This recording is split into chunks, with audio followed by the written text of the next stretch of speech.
समझ नहीं आ रहा अपने सैलरी इंक्रीमेंट का क्या करूं। बेटा इतना क्या सोच रहा है? अपने म्यूचुअल फंड्स के एसआईपी का टॉप अप करा ले।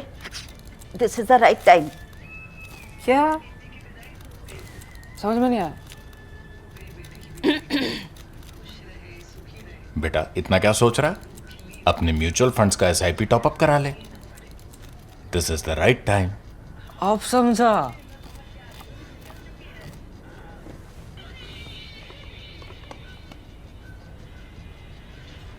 Mutual fund investments are subject to market risks. Read all scheme related documents carefully.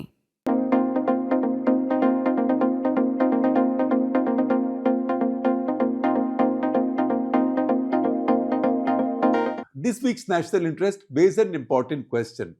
Is India today, with a war going on in the Middle East or West Asia, punching above its weight or below its weight? That is the argument this week.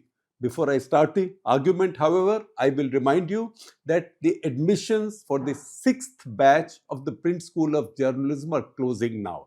We have a lot of students already. We can accommodate just a few more. Admissions are closing.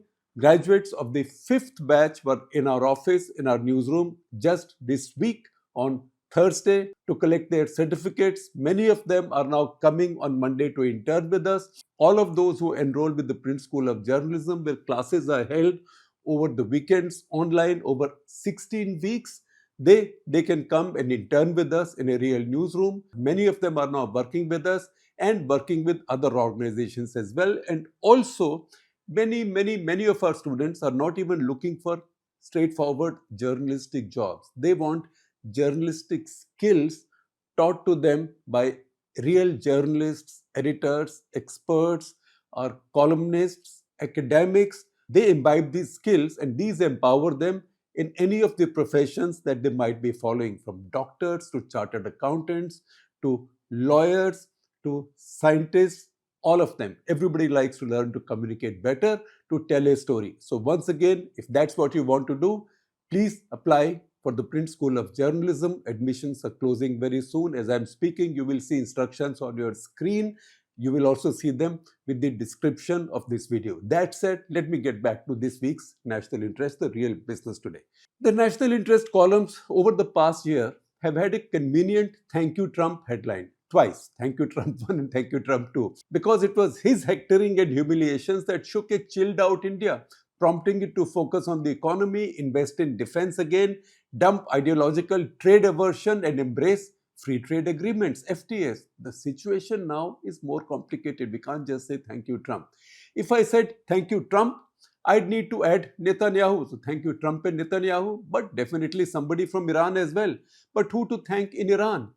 Those one could have, from Ayatollah Khamenei to Ali Larijani, are gone. We don't know where and how Mustafa Khomeini is, although there was a statement on his behalf today, but nobody's seen him. And frankly, you would think twice before putting anybody's name or putting anybody on that pedestal, because in this season of assassinations, who is to guess what happens to whom tomorrow? But why would we in India be thanking the three belligerents, two against one, two is Israel and US, and one is Iran, for starting this war? A war is a bad thing anywhere, especially when it is so close to our region and strangles our energy jugular. There are also between 9 and 10 million Indian workers in the Gulf, large mutual investments, and 3 decades of strategic partnership building.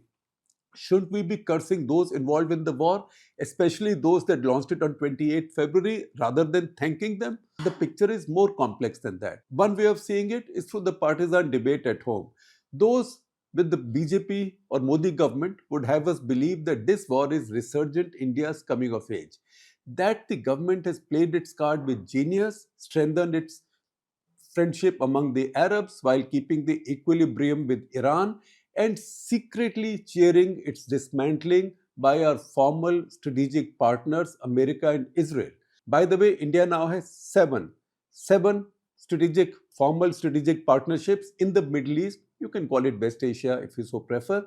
The UAE, Saudi Arabia, Egypt, Qatar, Oman, Kuwait, and of course, Israel. All of them are combatants on the same side now. So India's choices are simple. be on one side, be on your side, be on the side where your strategic partners are. And besides these formal strategic partners, in spite of them, can Iran afford to dump India? That's why every tanker crossing the Strait of Hormuz is hailed as a masterstroke. The critics, however, would say that India has lost its strategic autonomy and leverage with its failure to condemn the attacks on Iran, or at least the war in general. That, in this case, Prime Minister Narendra Modi has not even invoked his familiar "this is not the era of war" doctrine, that India has become so dependent on the US or is so scared of the US and also so close to Israel that it has given up its neutrality. How can India be so ungrateful to old and loyal friend Iran? India failed to push back against Trump on Op Sindoor claims and then his tariff humiliations.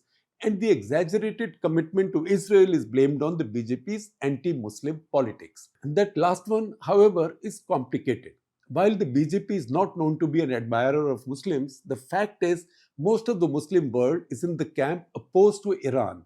Who are the Gulf Arabs if not Muslims? And in that 18th March joint statement in Riyadh condemning Iranian attacks on GCC, Gulf Cooperation Council members, Turkey, Azerbaijan, and Pakistan also joined in.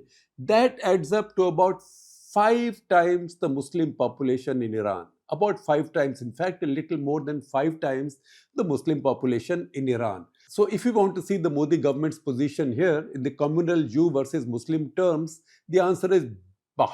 In all capitals, BAH, bah, bakwas. Fans of the government would say, look how beautiful India is positioned in this turmoil, where while Pakistan flails from being its security commitment to Saudi Arabia and pretensions of support to brotherly Iran and Islamic unity. See those Indian tankers crossing the Hormuz, they've only been a few by the way so far. An Iranian naval ship in safe harbor at Kochi, and those prolific phone calls between Modi and the Gulf heads of state, also the one with Iranian President Masoud Pezeshkian. This when India and Israel have just signed a significant defense agreement. And hello, Trump hasn't even said a rude thing about us for an entire month now, if not a little bit longer. That is India's rising in its true Virat Vishwaguru avatar. We can, however, distill it down further and arrive at two simpler rival or contesting formulations. One side thinks that given all of the factors listed above, India under Modi is punching way above its weight. The other thinks that Modi has undermined India's traditional strengths, burnished by its Gandhian and Nehruvian moral authority. Nehruvian includes Indira Gandhi. See how seriously we were taken in the past. We spoke up on the big issues. Our position was anti-imperialist. It's all gone now along with our strategic autonomy. India is therefore punching way below its weight. None of them is right. Or let me drop politeness for a moment or euphemisms and be more direct and say both are wrong and delusional. Through its independent history, then Congress era and now under Modi, India has punched according to its weight, not below, not above. It has, however, always had an exaggerated sense of its own power and authority or its own weight, more moral, philosophical, and ideological in the past, more strategic, economic, and spiritual now. In each era, this sense of exaggerated global authority was built around a leader, Nehru and Indira then, Narendra Modi now. The BJP and RSS routinely get bad press for their idea of India being a Vishwaguru, teacher to the world. The same notion prevailed in the Nehru-Gandhi era. Sermonizing the world has been our national pastime. I've seen archives which have Nehru lecturing Eisenhower in the 50s on his visit to Washington, where he tells Eisenhower, you should stop being obsessed with communism. Don't worry about communism because communism carries seeds of its destruction in its own womb. Lecturing, therefore, sermonizing, therefore, is part of our national character. We did so in the past with a per capita income, say, of $92 in 1962 or about $3,000 now. They, as in the two sides of our political divide, left and right, might use different descriptions, but being a Vishwaguru is a truly bipartisan, let's say, secular fantasy in India. Self-image is an essential and virtuous ingredient in a nation's weight, but many other factors count too.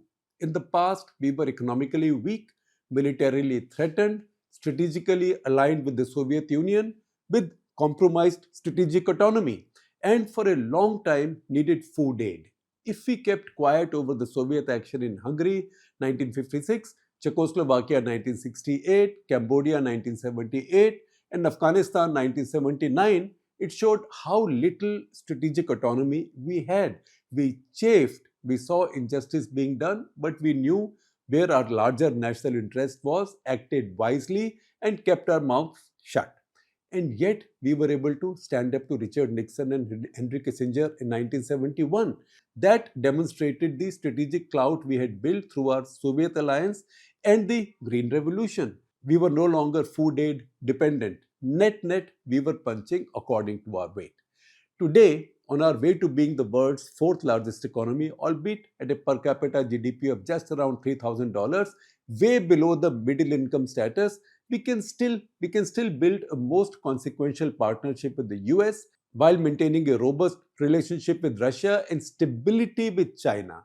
Europe, Britain, Canada, and many other middle powers see value in upgrading ties with India. Israel is a key strategic partner, and the Arabs are our close friends. India is one of the I's in I2U2, that is the India, Israel, UAE, USA alliance, and at the same time maintains at least civil relations with Iran. These are the classical limitations of a middle power with dependencies across the world on the US, Russia, and Israel and France for defense, for Israel, particularly for defense technologies, for energy on Russia and the Gulf, for cheaper engineering and electronics on China, for fertilizers and pulses on a lot of the world because we need to import a lot of those, and for employment, actually mass employment, on the Gulf and the US. These dependencies should sober down heady notions of India's newly acquired power. This is why India cannot call out Russia on Ukraine, the US and Israel combo on Iran, and even Iran on its patronizing militant and terrorist groups in so many countries, or running its ring of fire or axis of resistance, as Iran called it, that is Hezbollah, Houthis, Hamas, and the many groups in Iraq and Syria. That's also why India has to live with the difficult modus vivendi with China on the LAC. India, like every nation, makes its choices given its power and needs of the day. Within that definition, India is making its choices and punching well within its weight. Of course, if this crisis drives us harder towards defense production, increasing defense production, taking out the cobwebs, cleaning the cobwebs from our military acquisitions, energy exploration, and fertilizer reform, we will say yet again, thank you, Trump, Netanyahu, and somebody on the Iranian side who'd rather go unnamed.